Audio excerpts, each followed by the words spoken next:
Hello friends, welcome to the exam hacker YouTube channel. दोस्तों, आज के इस वीडियो में हम लोग क्या डिस्कस करने वाले हैं। आज के इस वीडियो में हम लोग पहला हमारा जो प्रश्न है इसको यहाँ पे हम लोग सॉल्व करेंगे। यहाँ पे आपसे बोल रहा है कि इंडिया में जो वाटर रिसोर्स है वो तेज़ी से डिप्लीट हो रही है, घट रही है। ठीक है, बहुत ही तेज़ी से घट रही है। और इससे आपसे पूछ रहा है कि कौन कौन से फैक्टर्स रिस्पॉन्सिबल हैं वाटर रिसोर्स की इंडिया में घटने का। ठीक है, तो सिंपल यहाँ पे क्वेश्चन है कि वाटर रिसोर्स जो है इंडिया में बहुत ही तेज़ी से घट रही है और यहाँ पे कौन कौन से फैक्टर्स रिस्पॉन्सिबल हैं वाटर रिसोर्सेज के घटने का। तो देखो, यहाँ पे वैसे आप बात करेंगे तो एब्सोल्यूट वाटर रिसोर्सेज का, तो इंडिया में तो वाटर रिसोर्स लगभग में उतना ही है, लेकिन पॉपुलेशन इतनी ज़्यादा बढ़ गई है कि पर कैपिटा वाटर रिसोर्स की अवेलेबिलिटी है वो बहुत ही तेज़ी से घटी हुई है। ठीक है, इसके अलावा हमारे यूसेज जो हैं बहुत ही तेज़ी से बढ़ गया है, क्योंकि मेजर जो वाटर रिसोर्सेज का यूजेज है वो हमारी एग्रीकल्चर सेक्टर में हो रही है और फूड की डिमांड होंगी हमारे पास। इंटेंसिव इरिगेशन हम करेंगे तो वाटर रिसोर्सेज को जो यूज़ है वो बढ़ जाएगी। जब यूज बढ़ जाएगी और सप्लाई कांस्टेंट रहेंगे तो अवेलेबल जो रिसोर्सेज है वो हमारी सप्लाई माइनस यहाँ पे डिमांड, तो डिमांड बहुत ज़्यादा बढ़ जाएंगे, सप्लाई कांस्टेंट रहेगा, तो ओवरऑल जो हमारी वाटर रिसोर्सेज हैं वो हमारी तेज़ी से डिप्लीट करेगा। ठीक है, तो तेज़ी से डिप्लीट करेगा मतलब है यहाँ पे कि जैसे हमारी ग्राउंड वाटर लगभग में हर जगह पे डिप्लीट कर रही है, बहुत ही तेज़ी से डिप्लीट कर रही है।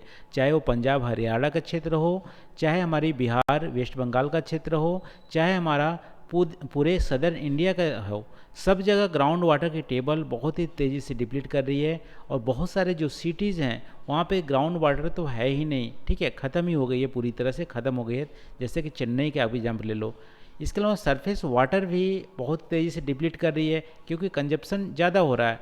ठीक है, मान लो 10 ठो यहाँ पे चिड़ियाँ हैं। ठीक है, 10 ठो, पहले आप मान लो एक मुट्ठी दाना देते थे, एक ही चिड़िया हुआ करते थे, तो वहाँ पे अवेलेबल जो थी वो ज़्यादा, एक मुट्ठी मान लो दाना दे रहे हो, एक चिड़िया है, तो अवेलेबल जो थी मुट्ठी दाने ज़्यादा हुआ करती थी। अब यहाँ पे 10 चिड़िया हो गए, तो एक मुट्ठी ही दाने दोगे तो क्या होंगी, पहले एक चिड़िया मान लो 2 दिन में ख़त्म करती थी, तो इसको मिनटों भर में ख़त्म कर देगी। तो वैसे ही यहाँ पे हो रहा है, हमारे पास वाटर जो रिसोर्सेज हैं वो हमारी सप्लाई तो कांस्टेंट है, लेकिन डिमांड इतनी ज़्यादा हो गई है कि जो उनकी अवेलेबिलिटी है वो तेज़ी से हमारी डिप्लीट हो रही है।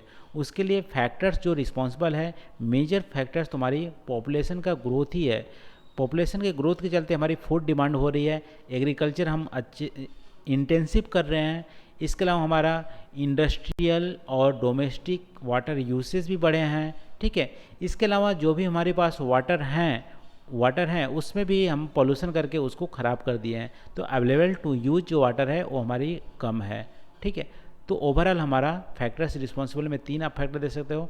पॉपुलेशन ग्रोथ तो है ही, एग्रीकल्चर में और ज़्यादा डिमांड हो गई है, डोमेस्टिक इंडस्ट्रियल में भी हमारी डिमांड हो गया है, इसके अलावा पोल्यूशन भी हमारे बढ़ गए हैं, जिससे कि हमारी जो वाटर जो है वो यूज करने लायक, सरफेस वाटर तो डायरेक्टली यूज करने लायक पूरे इंडिया में कहीं पे भी नहीं गए हैं। सरफेस वाटर सब जगह से पोल्यूट हो चुका है। ग्राउंड वाटर जो हमारा बचा भी है उसका बहुत ज़्यादा यूज कर रहे हैं, उससे ज़्यादा तेज़ी से डिप्लीट कर रहा है।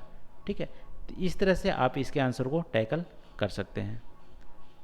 अब हम इस आंसर की डेटा पे थोड़ा जाते हैं। ठीक है, तो देखो, हिंदी में अब दिया गया है, यह कहा जाता है कि भारत में जल संसाधनों में तेज़ी से कमी आ रही है। जल संसाधनों की कमी के लिए उत्तरदायी कारकों की विवेचना करें।